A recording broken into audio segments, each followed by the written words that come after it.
नमस्कार, हिमाचल न्यूज में आपका बहुत बहुत स्वागत है। चलिए देखते हैं आज की 15 फटाफट बड़ी खबरों को।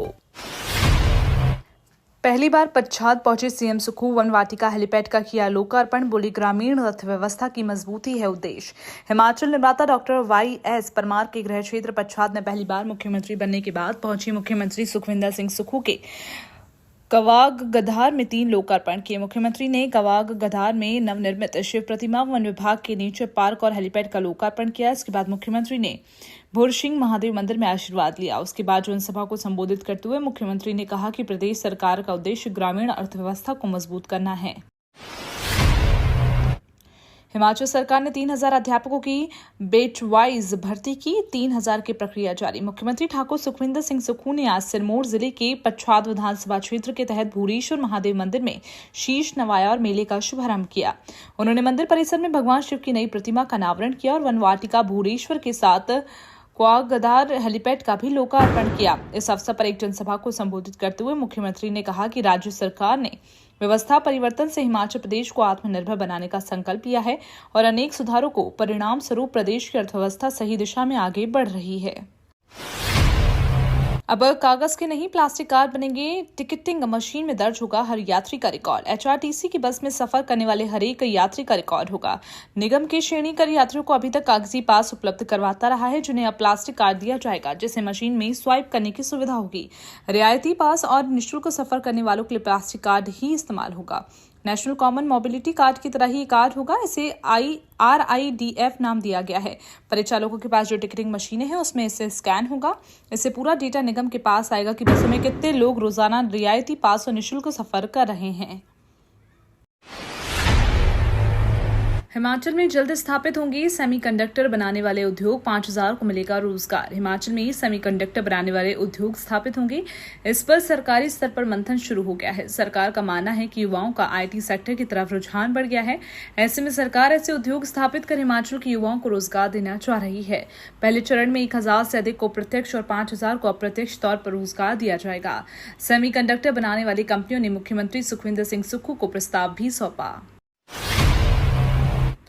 ट्रॉमा ICU, आपातकालीन ब्लॉक और हेलीपैड बनेंगे, 350 करोड़ होंगे खर्च। एम्स बिलासपुर में ट्रॉमा ICU और आपातकालीन ब्लॉक का निर्माण जल्द शुरू होगा। इसके लिए 350 करोड़ रुपए खर्च होंगे।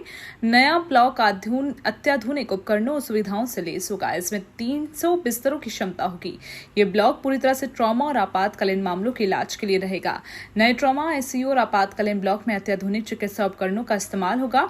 उपकरणों का स्केल भी बढ़ाया जाएगा। इसके अलावा हेलीपैड की सुविधा भी होगी। हिमाचल के ग्रामीण क्षेत्रों में पानी का कनेक्शन लेना होगा आसान। हिमाचल सरकार ने प्रदेश के ग्रामीण क्षेत्रों में पानी के नए कनेक्शन के आवेदन की प्रक्रिया को सरल किया। अब उपभोक्ता ऑनलाइन कनेक्शन के लिए आवेदन कर सकेंगे। शपथ पत्र भी ऑनलाइन अपलोड होगा। लोगों को कनेक्शन के लिए कार्यालय आने की जरूरत नहीं पड़ेगी। उपभोक्ताओं को आधार कार्ड की कॉपी, फोन नंबर और स्थायी पते का प्रूफ देना होगा। अगर कोई किराएदार पानी का कनेक्शन लेना चाहता है तो ऐसी स्थिति में भवन मालिक का NOC जरूरी होगा। इससे पहले नए कनेक्शन लेने के लिए लोगों को कार्यालय जाकर ये प्रक्रिया पूरी करनी होती थी। लवी मेले की हुई शुरुआत, राज्यपाल शिव प्रताप शुक्ल ने किया शुभारंभ। प्रदेश के शिमला जिले के रामपुर बुजशहर में मनाए जाने वाला अंतर्राष्ट्रीय लवी मेला विधिवत रूप से सोमवार से शुरू हुआ। मेले का शुभारंभ प्रदेश के राज्यपाल शिव प्रताप शुक्ल ने किया। मेले के उद्घाटन पर प्रदेश के विभिन्न हिस्सों से आए सांस्कृतिक दलों द्वारा सांस्कृतिक प्रस्तुतियां दी गईं। इस दौरान किन्नौर, सिरमौर, चंबा जिले के सांस्कृतिक दलों ने पहाड़ी पारंपरिक संस्कृति की झलक पेश की। मेले में किन्नौरी और बुशहरी उत्पादों के अलावा ऊनी वस्त्र आकर्षण का केंद्र रहे। केंची मोड़ पर जमीन धंसने से लटका पंढो बाईपास का काम, स्थानीय लोगों में नाराजगी। कीरतपुर मनाली 4 लेन प्रोजेक्ट के तहत पंढो बाजार को बाईपास करने की मुहिम अभी भी सिरे नहीं चढ़ पा रही है। NHAI ने अब केंची मोड़ के आगे तक टनल बनाने की संभावना तलाशना शुरू कर दी। इसलिए प्रोजेक्ट की अलाइनमेंट में दोबारा से बदलाव करने में सुझाव NHAI के प्रोजेक्ट डायरेक्टर को मिले हैं, लेकिन पंढो बाईपास का काम बार बार लटकने से स्थानीय लोगों में नाराजगी देखी जा रही है। बिजली बोर्ड कर्मचारियों की मांगों पर 18 नवंबर को होगी त्रिपक्षीय बैठक। प्रदेश बिजली बोर्ड कर्मचारियों की मांगों पर 18 नवंबर को त्रिपक्षीय बैठक होगी। सोमवार को ऊर्जा सचिव राकेश कंवर और संयुक्त मोर्चा के बीच सचिवालय में हुई बैठक में विभिन्न मांगों पर मंथन हुआ। बैठक में सहमति बनी कि 18 नवंबर की बैठक में सरकार, बिजली बोर्ड प्रबंधन और संयुक्त मोर्चे के पदाधिकारी मिलकर मांगों का समाधान निकालेंगे। फिलहाल मांगों के पूरा होने तक संयुक्त मोर्चा का वर्क टू रूल जारी रहेगा। कर्मचारी और अभियंता सुबह 9 से शाम 6 बजे तक ही सेवाएं देंगे।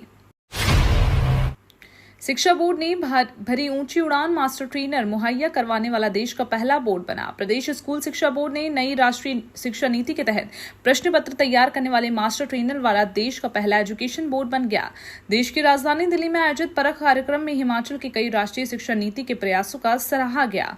इतना ही नहीं, देश भर में सबसे पहले NEP 2020 के तहत प्रश्न पत्र तैयार करने वाले मास्टर ट्रेनर वाले देश के पहले एजुकेशन बोर्ड के रूप में नवाजा गया। वहीं अब प्रदेश में कैप्टेंसी बेस्ड प्रश्न पत्र तैयार किए जाने की प्रक्रिया भी शुरू कर दी गई है। मरीजों की फिजिकल वेरिफिकेशन, बैंक खातों की जांच। ईडी फर्जी आयुष्मान कार्ड से करोड़ों की फ्रॉड मामले में ईडी स्वास्थ्य विभाग के रिकॉर्ड का एनालिसिस कर रही है। आयुष्मान फ्रॉड मामले में निजी अस्पतालों में इलाज करवाने वाले लोगों का फिजिकल वेरिफिकेशन सहित निजी अस्पतालों के बैंक खातों की भी जांच की जा रही है। ईडी पता लगा रही है कि जिन रोगियों के निजी अस्पतालों ने क्लेम किया है उनका इलाज हुआ भी है या फिर फर्जी बिल बनाए गए हैं। ईडी की टीम प्रदेश के विभिन्न जिलों में जाकर आयुष्मान योजना के तहत निजी अस्पतालों में इलाज करवाने वाले लोगों से पूछताछ कर पता लगा रही है कि अस्पतालों ने जो क्लेम किया है वो सही भी है या नहीं है। वारदातों को अंजाम देने के लिए चोरी की थी बंदूक के आरोपियों से पूछताछ में हुआ खुलासा। जिला ढालपुर में 1 नवंबर की रात को दुकान में 6 बंदूकें चोरी करने का मामला सामने है। पुलिस ने इस मामले में 3 आरोपियों को गिरफ्तार किया। पुलिस तीनों आरोपियों को रिमांड में लेकर पूछताछ कर रही है। पुलिस रिमांड में आरोपियों ने कई खुलासे किए। पूछताछ में आरोपियों ने बताया कि चोरी की अन्य वारदातों को अंजाम देने के लिए उन्होंने बंदूकों पर हाथ साफ किया था। वो क्षेत्र में चोरी की दूसरी वारदातों को इन बंदूकों के जरिए अंजाम देना चाहते थे, लेकिन इससे पहले ही पुलिस ने उन्हें गिरफ्तार कर लिया। हिमाचल के युवाओं का किया जा रहा कौशल विकास, रोबोटिक और ड्रोन की दी जा रही ट्रेनिंग। प्रदेश को देश का कौशल हब बनाने की दिशा में राज्य सरकार लगातार प्रयास कर रही है। ऐसे में युवाओं का कौशल उन्नयन कर उद्योगों की मांग के अनुसार उन्हें प्रशिक्षण दिया जा रहा है।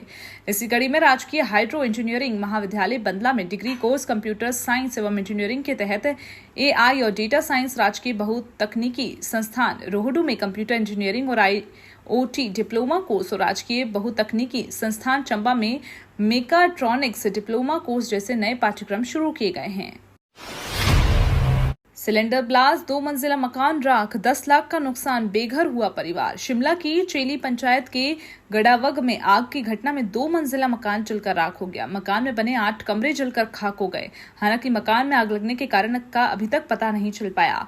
आग की घटना के दौरान एक गैस सिलेंडर भी फटा है। ऐसे में मकान में गैस लीक होने से आग पकड़ने की आशंका जताई जा रही है। गनीमत रही कि आग की इस घटना में कोई जानी नुकसान नहीं हुआ और न ही किसी व्यक्ति के आग में झुलसने की सूचना है। हालांकि इस दौरान एक परिवार पूरी तरह से बेघर हो गया है।